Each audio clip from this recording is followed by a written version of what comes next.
Hi, I'm Brenda. Welcome to Nana's Hidden Apron. Welcome to our kitchen. We're going to make some pizza for supper. Want to join us? Come on.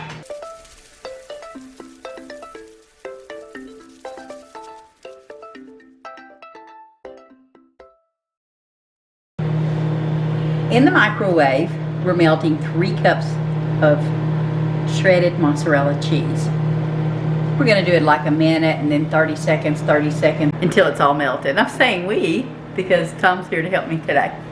Weekend, so let's do this. Let's do this. Okay, as I said, that's 3 cups of mozzarella cheese that he's melting. And over here, I have a food processor. We are definitely going to be using food processor today. And we're going to put about 1 1/4 cups of almond flour. We're going to measure that out.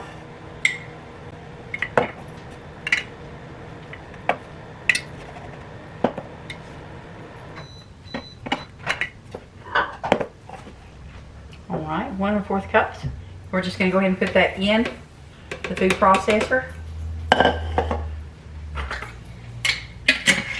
We're going to put a teaspoon of baking powder, xanthan gum, and a ½ teaspoon of salt, and 1 egg.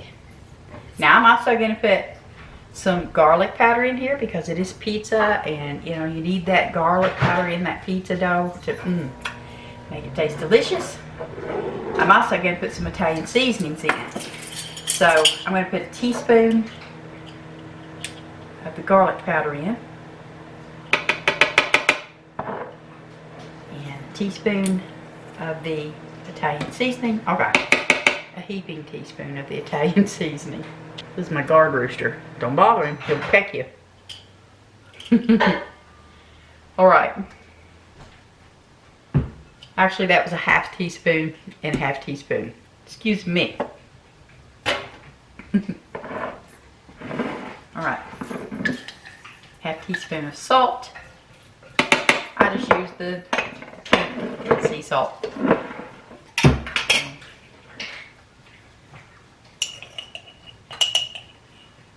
Teaspoon of baking powder, since I'm using the ½ teaspoon mark. And we're just going to do like that. And ½ teaspoon and a teaspoon of xanthan gum. See how nice and melted that is, you guys? Kind of looks like pizza dough. I'm definitely going to try to make it look taste like pizza dough. But instead of putting my egg in here yet, I'm just going to pulse this to mix it up.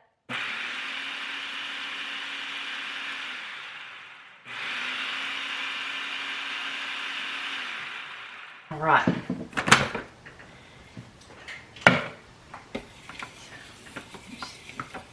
Be sure and get it around the edges. Okay, now we're going to put 1 egg in it.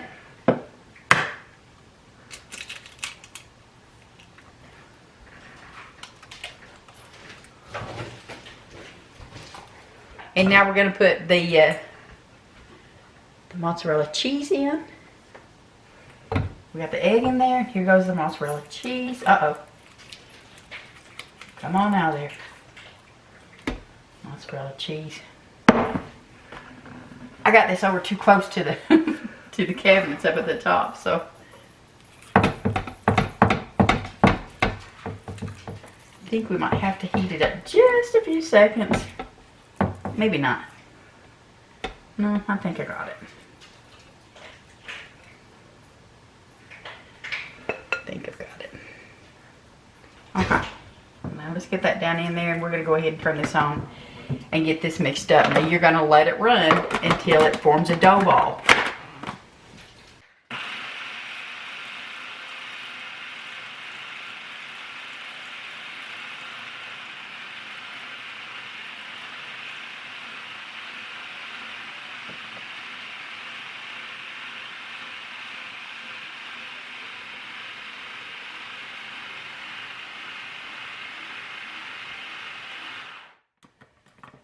Let's see here.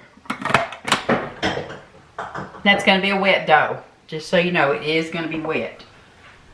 Because we're going to use parchment paper when we go to roll this out. But yeah, that's good, just like that. I'm going to show you all what this is going to look like.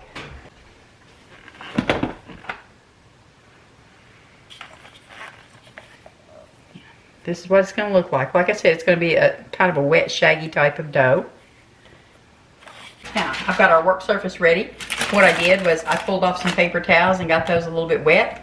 Lay them down there. That's going to help when we go to roll this out, this dough out, so that this parchment paper doesn't slide around. That's what that's for. But we're going to put that down. I'm actually going to spray it with a little bit of nonstick spray. I'm using extra virgin olive oil. Now you'll notice that's a little wrinkly, that paper is. When I foil it, I wad it up like that. Just a small little, you know, it don't have to be a tight wad up or nothing like that. Tight wad. Okay, anyhow. That way you can do whatever you want to do with it. You know, the paper's going to mold into what you want it to. You know.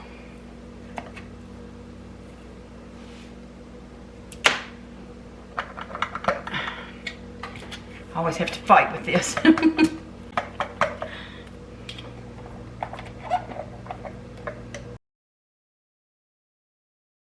Oops, battery died. All I've done is sprayed some of the oil on my hands, and I've got the dough right here, and we're gonna get it ready to roll out.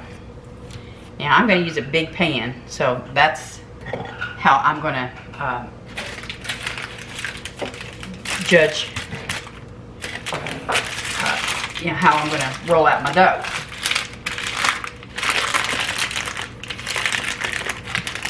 But I'm going to use a big rectangle baking pan. And you want to get it out, you know, roll it out to a fairly thin. Well, I mean, it depends on what kind of crust you like. If you like thick crust, then leave it a little on the thicker side. Thin crust, roll it out. Roll it out. I like to slide it like that across there too. It helps get it a little more even. You can fill that off. You don't need this top piece anymore. And I'm going to take my pizza cutter and just go right along here to cut that off of there, from the edge there, because we don't want it going out off of the pan. And I'm just going to add it up here.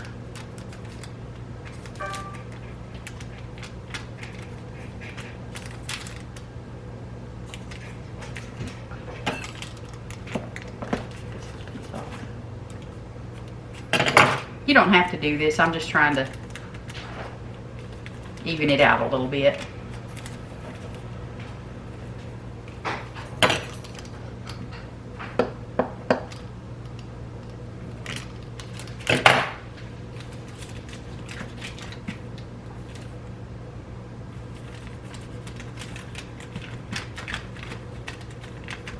Now, let me wash my hands and get a pan out, and I'll be right back. Now, Tom's got me a pan here, and I'm just going to lift this up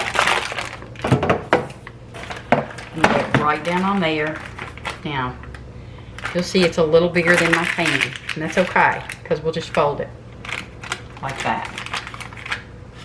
And we're going to put this in. Now, you're not going to put your toppings on this yet. We're going to put this in the oven and bake it for 8 to 10 minutes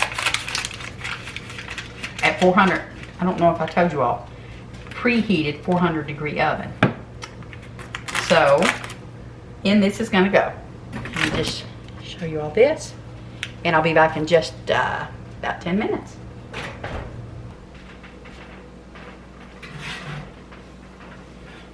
Okay, I did end up putting this one in for 12 minutes.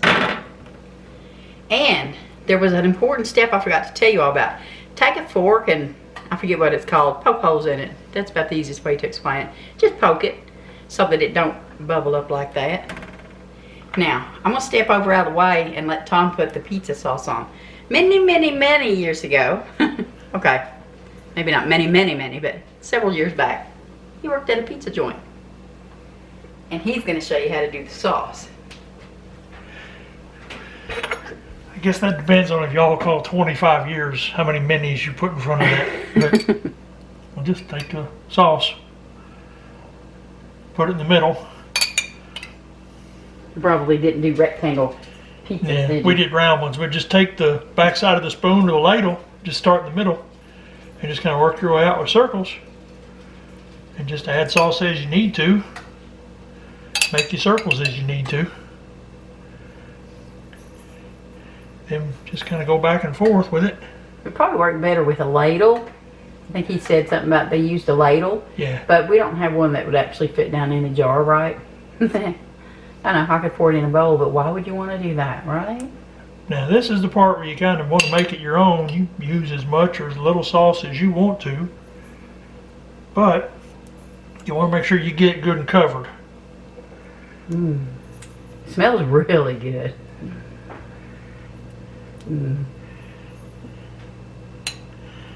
Now, I'm a half jar kind of guy, so, you know, that's about how much we're going to use, is about half this jar. And yes, I'm a little out of practice, but you get the idea. Now, I'm going to step over out the way. And I'm going to jump back in there and put the toppings on. And let the lady y'all all really came to see take over. So Okay. You can put whatever you want to on yours now. Y'all notice we've been eating low carb, keto type foods. And, with good reason. I just had to get some of this weight off my body. It helped my hip tremendously so far. And this is some red pepper flakes. And I'm not putting a lot on it, but Tom did say he wanted them. So should I go easy or strong or soft? I'll just do it easy. We do want to be able to eat it. And he also surprised me by saying he wanted some of the purple onion on it. Red onion, purple onion, who knows?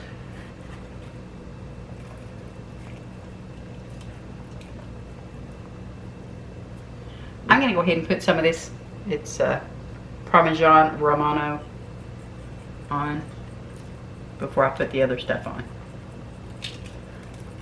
I know the crust is made out of cheese, but we're making pizza, adding cheese to it. Yes.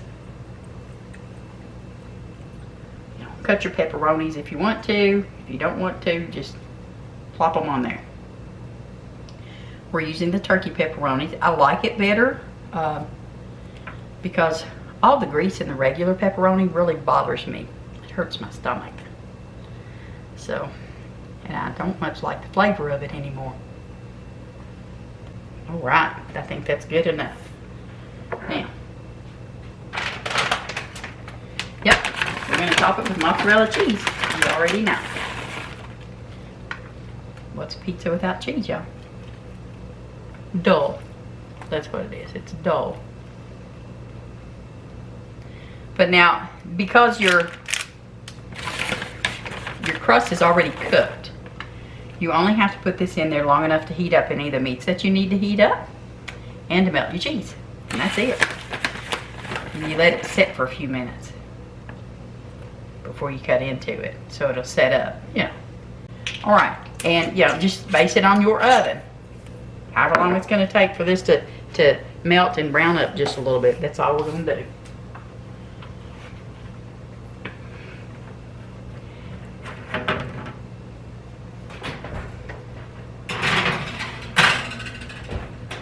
And depending on what meat you have on there, you could broil it if you wanted to, but I'm not going to broil it.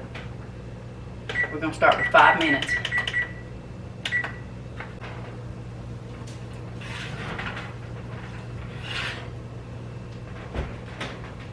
There we go.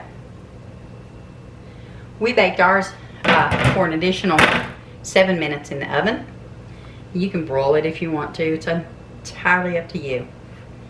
Now, we're going to let it cool down for a few minutes, and then we're going to go ahead and slice it up and give it a taste. We just want it to cool down so that our cheese doesn't scald our gizzard. No scalding of the gizzard. No, no, no. Okay, be back in a few. Okay.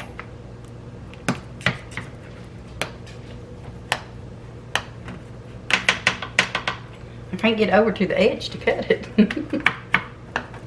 So I'm just going to put this whole thing on Tom's plate. I think he minds.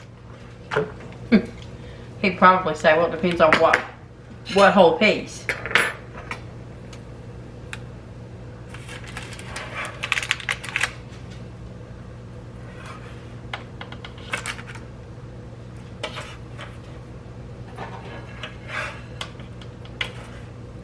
All right, thin crust pizza. We'll go ahead and give him this side of it too.